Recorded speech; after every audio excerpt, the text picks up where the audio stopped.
नमस्कार दोस्तों, आज के इस मूड क्लिनिक चैनल पर आप सभी का स्वागत है। मैं हूं आपका भाई शशांक। हमेशा की तरह आज हम डिस्कस करने वाले हैं कुछ न कुछ इम्पोर्टेंट पॉइंट्स को। तो आज हम डिस्कस करेंगे कि पर्सनालिटी के एस्पेक्ट्स क्या क्या हैं। तो पर्सनालिटी किन बातों पर डिपेंड करती है, पर्सनालिटी के प्रकार क्या हैं, किन किन टाइप्स की पर्सनालिटी हो सकती है, आज इन सब बातों पर हम डिस्कस करेंगे दोस्तों। तो दोस्तों वीडियो को एंड तक देखिएगा, चैनल को सब्सक्राइब कर दीजिएगा, वीडियो अच्छा लगे तो दोस्तों के साथ शेयर कर दीजिएगा, लाइक कमेंट भी कर दीजिएगा दोस्तों। चलिए दोस्तों, अब इस वीडियो को शुरू करते हैं।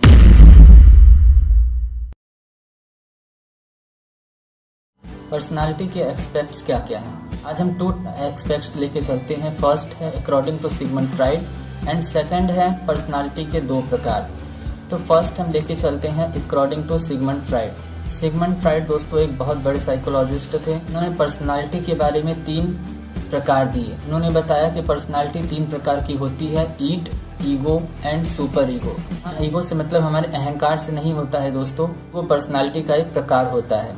तो फर्स्ट हम देखते हैं ईड। ईड क्या होता है, आप इस पिक्चर में देख सकते हैं दोस्तों कि एक माइंड बना हुआ है। इस माइंड में ईड, ईगो और सुपर ईगो तीनों को दिखाया गया है। तो हम देखते हैं कि ईड क्या होता है। हमारा ऐसी अवस्था होता है दोस्तों जिसमें जिद की अवस्था करते हैं। जैसे कि एक बच्चा होता है जो किसी को आइसक्रीम खाते हुए देखता है तो ये कहता है कि मुझे इसकी आइसक्रीम छीनकर खानी है। पर अगर वो हम ईगो की बात करें दोस्तों, तो ईगो क्या होता है, वो चीजों को बैलेंस कर मेंटेन कर चलने की कोशिश करता है। अगर उसका माइंड ईगो स्टेज में है फिर वो चीज़ों को छीन कर खाने के बजाय बल्कि वो सोचेगा कि मैं इन चीज़ों को छीन कर नहीं खा सकता, ये गलत है, लोग मुझे मारेंगे पीटेंगे या मुझे बुरा भला कहेंगे, तो मैं इसे छीन नहीं सकता। मैं इसे कुछ लेने के लिए मुझे प्लानिंग करनी चाहिए। मुझे आइसक्रीम अगर खाना है तो इसके लिए मुझे कुछ प्लान करना होगा। और थर्ड है हमारा सुपर ईगो। जैसे कि इसके नाम में ही आ जाता है एस, तो एस से हो जाता है यहाँ सोशल। यानी जब वही व्यक्ति समाज के नियमों को देखकर अपने कार्यों को निर्धारित करता है, समाज के हिसाब से अपने कामों को करता है, समाज को ध्यान में रखकर कुछ कार्य करता है, अपने प्लान्स बनाता है।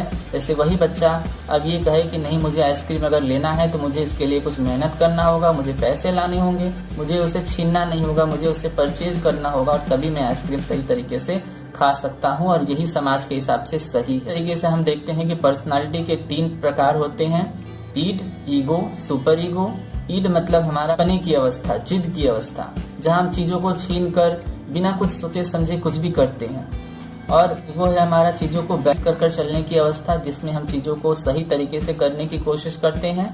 और तीसरा है सुपर ईगो, और सुपर ईगो हमें ये बताता है कि हम चीजों को समाज के नियमों और कायदे कानून के हिसाब से ही पा सकते हैं। समाज को हमें ध्यान में रखकर ही किसी भी काम को करना चाहिए। तो ये 3 अवस्थाएं हैं जिससे हमें ये पता चलता है कि हमारी पर्सनालिटी जो है वो कैसे जिद और फिर समझदारी, चीजों को बैलेंस करना, फिर कैसे समाज को ध्यान में रखकर समाज के नियमों के हिसाब से काम करना हमें सिखाता है।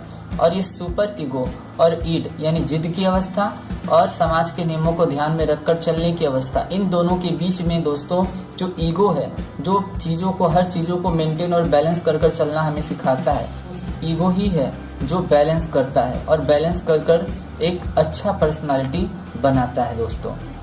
अब बात करते हैं दोस्तों पर्सनालिटी के 2 प्रकार की। एक होता है इंट्रो और एक होता है एक्सट्रो। तो इंट्रो और एक्सट्रो में क्या डिफरेंस होता है दोस्तों। इंट्रो जो होता है हम अंतर्मुखी कहते हैं, यानी जो बातों को बहुत ही सोच समझकर बोलते हो, कम बोलते हो, जिन्हें एकांत में रहना बहुत पसंद हो, चुप से बातें करना जानते हैं, जो अपने आप में ही चीज़ों को सॉर्ट आउट करना जानते हैं, वो इंट्रोवर्ट कहलाते हैं दोस्तों। वो अपनी हर बातों को, हर फीलिंग को सबके सामने जाहिर नहीं करते हैं, वो हर चीज़ों को बहुत ही समझदारी के साथ हैंडल करना जानते हैं। जो एक्सट्रोवर्ट होता है दोस्तों उसे हम बहिर्मुखी कहते हैं, यानी इस स्वभाव वाला व्यक्ति हमेशा बातों को लोगों के सामने में एक्सप्रेस करना जानता है, लोगों को बताना जानता है और वो हर चीज़ों को लोगों को खुलकर बताता है, बोलता है, लोगों से डिस्कस करता है, लोगों के साथ अपने प्रॉब्लम्स को शेयर करता है। यानी एक तरीके से देखा जाए दोस्तों तो इंट्रोवर्ट और एक्सट्रोवर्ट दोनों ही पर्सनालिटी के पार्ट्स हमारे पर्सनालिटी में होनी चाहिए, क्योंकि दोनों की आवश्यकता होती है।